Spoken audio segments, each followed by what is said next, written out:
Merhaba arkadaşlar, kanalıma hoş geldiniz. Bugünkü modelimizi şöyle güzel bir merserize ipim var. 100 gram 350 metre uzunluğu olan iplerden şöyle ince bir ip. Onunla güzel bir model başlayacağız. Kullanacağım şiş 4 numara. Modelimiz ajurlu, güzel mevsimlik, yazlık kullanabileceğiniz harika bir model. İnşallah siz de beğenir, benimle yaparsınız. Kanalıma abone değilseniz ücretsiz bir şekilde abone olup videolarımı da beğeniyorsanız beğeni yapmayı, yorum yapmayı, beni desteklemeyi unutmayın arkadaşlar. Şimdiden hepinize teşekkürler. Dilerseniz yapım aşamalarına hep birlikte geçelim. Evet, ilmeklerimizi alarak başlayalım. Şu şekilde birinci ilmeğimi aldım. Fazla sıkı başlamayalım arkadaşlar. Altta şöyle çekme olmasın. Çünkü yazlık bir örgü olacak. Salaş güzel şöyle ajurlu. Evet. Bu model için 2 ve 2'nin katları ilmek sayısına ihtiyacımız var. Yapacağımız örgüye göre bu şekilde ayarlayacağız.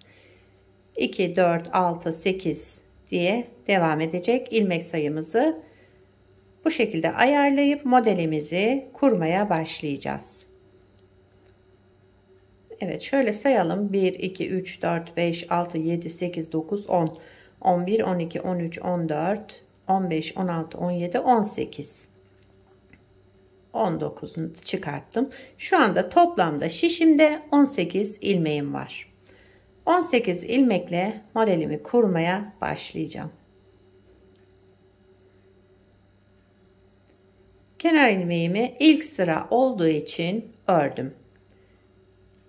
Birinci sıra ön yüzünde düz olarak örelim. Bütün ilmeklerimizi düz olarak örelim. Birinci sıra ön yüzündeyiz.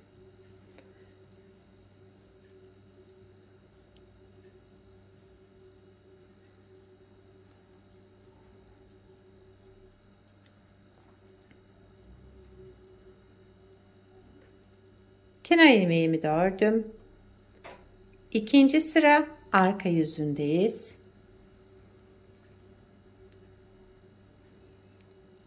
Kenar ilmeğimi örmeden aldım. İkinci sıra arka yüzünde kenar ilmeğinden sonra ilmeklerimizi 2 2 düz örelim. Bakın şöyle ikişer ikişer aldım.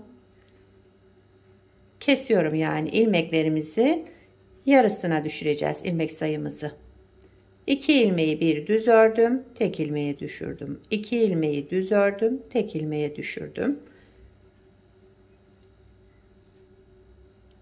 İlmek sayımızın çift olması bunun için arkadaşlar. Bakın ilmeklerimiz tam denk geldi. Kenar ilmeğimi de ördüm. İkinci sıra arka yüzünde bu işlemi yaptık. Üçüncü sıra ön yüzündeyiz modelimizin. Kenar ilmeğimi örmeden aldım. Kenar ilmeğinden sonra bir kez artırdım. Şişime doladım, artırma yaptım. Sıradaki ilmeğimi düz olarak ördüm. Bir kez ajur yaptım, yani artırma yaptım. Bir ilmek düz ördüm. Bir kez doladım. Bir ilmek düz ördüm.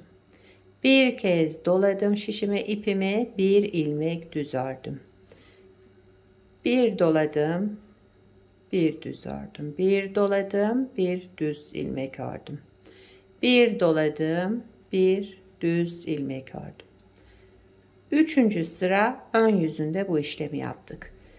Başta dolamıştım, şurada artırma yapmıştım. Kenar ilmeğinden sonra sonunda yapmıyorum. Buna dikkat edelim, ilmek sayımız artmasın. Bakın son ilmeği ördüm. Artırma yapmadan kenar ilmeğimi örüyorum. Bu püf noktasına dikkat edelim. Dördüncü sıra arka yüzündeyim. Kenar ilmeğimi örmeden aldım. Bütün ilmeklerimi ters olarak örüyorum.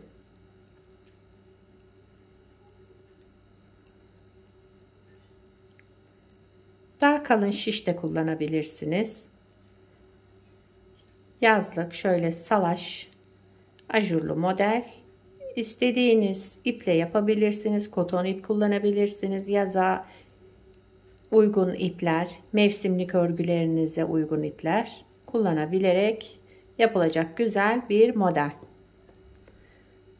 Evet, modelimizi bir kez kurmuş olduk arkadaşlar. Model tabii ki ilerledikçe kendini gösterecek.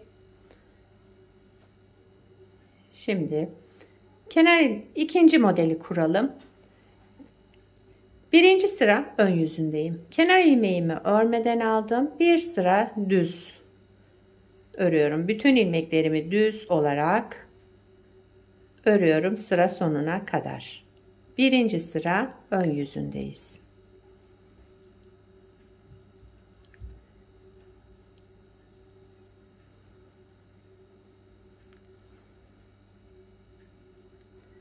Kenar ilmeğimi de ördüm. Bütün sırayı düz olarak ördüm. İkinci sıra arka yüzündeyiz. Kenar ilmeğimi örmeden aldım. Sıradaki 2 ilmeğimi düz örerek kestim. Yani eksiltme işlemi yaptım. İkinci sıra arka yüzünde sıra sonuna kadar bütün ilmeklerimizi bu şekilde şöyle ikili ikili düz olarak örelim. İlmek sayımız yarısına düşecek bu sırada. Bir sonraki sırada tekrar artıracağız. 2 ilmeği bir aldım, düz ördüm. 2 ilmeği bir düz ördüm. 2 ilmeği bir aldım, düz ördüm. Kenar ilmeğimi de ördüm. Üçüncü sıra ön yüzündeyiz.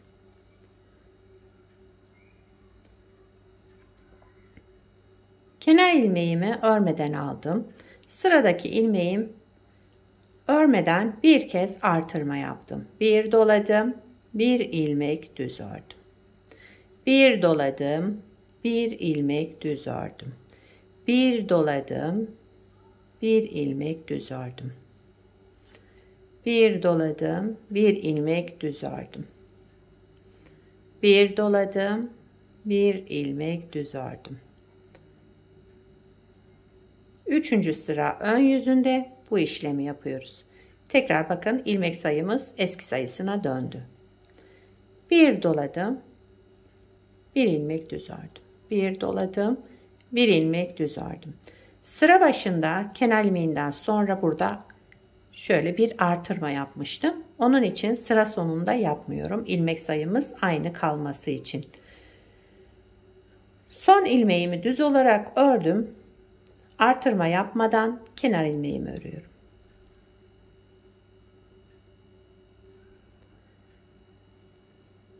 Dördüncü sıra arka yüzündeyiz. Kenar ilmeğimi örmeden aldım. Bir sıra ters olarak örelim.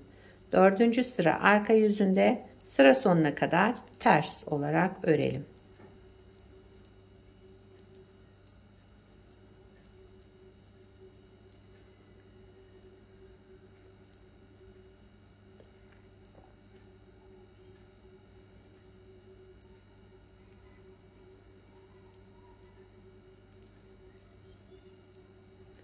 Kenar ilmeğimi de ördüm.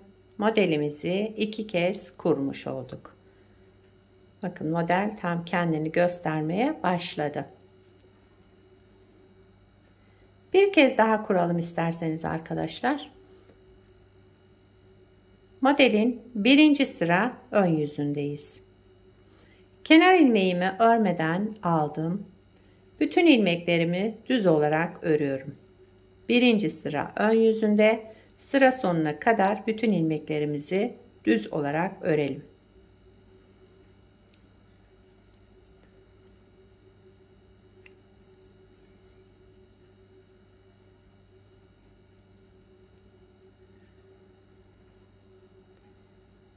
Kenar ilmeğimi de ördüm. İkinci sıra arka yüzündeyiz.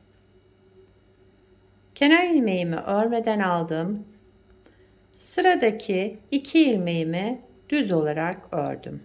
Bakın, 2 ilmekten tek ilmek çıkarttım. İpim tellendi. Hemen onu düzeltiyorum. 2 ilmeğimi düz olarak ördüm. 2 ilmekten 1 ilmek çıkarttım. Aynı işlemi yapıyorum hepsinde.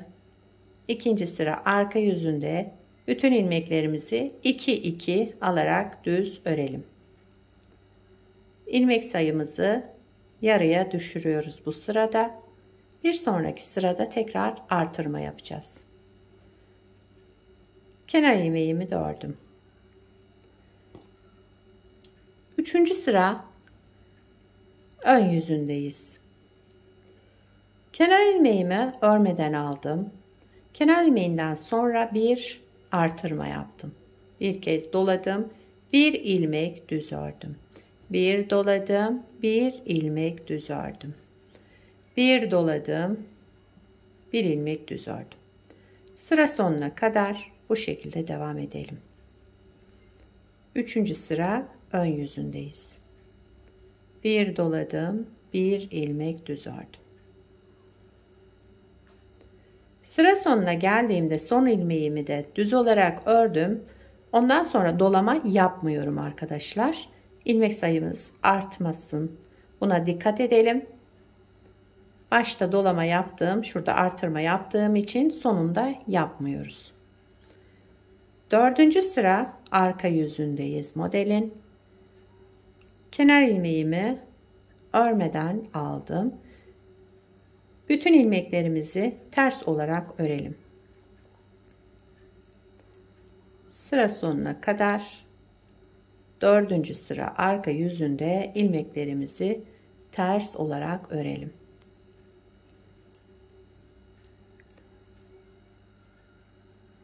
Gördüğünüz gibi modelimiz oldukça kolay. 4 sıradan oluşan bir model.